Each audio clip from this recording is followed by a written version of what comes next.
Kan man godt slippe det? Ja, ja. Nå. Vi kan godt snakke træ, hvis det er det. Okay. Det her... Skal vi starte nu? Ja, nu har du lidt sådan nok. Nå. Vi skal bare Ja, lidt bare tæt på, gøre fordi sådan her. de skulle kunne sige det. Ja, den er meget stor. Fint. Ja. Skal jeg starte nu? Ja. 1, 2, 3. Nej, undskyld. Ja.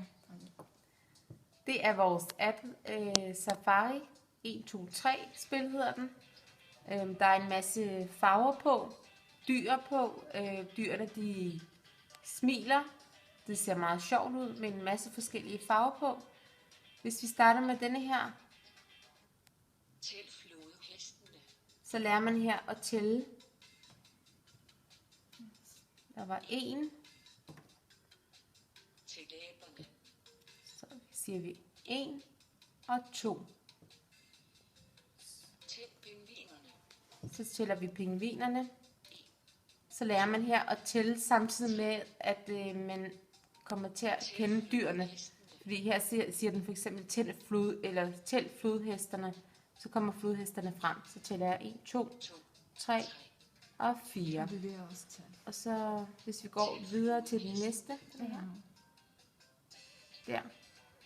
Den der. Jo, men lyden er noget. Ja, så har vi nogle lyde af dyrene her. Kommer frem en gang der. Så når vi trykker på en zebra, så kan vi høre, hvordan en zebra lyder. Og så kan vi for eksempel trykke på en abe.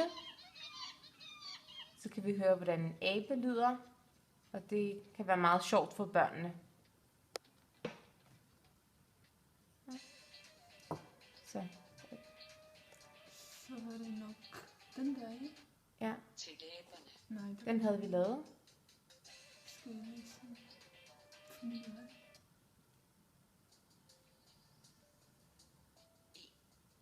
To. Og der har vi tallene her. Og så når man har talt op til 20, så kommer der et dyr frem. 6, 7, 8, 9, 10, 11, 12, 13, 14, 15, 16. Og det er rigtig godt, at der er en stemme, som siger det, så barnet hører, mens den trykker 20. Og der kan man så høre en elefant. Så får man også en lyd af en elefant. Og det var det hele.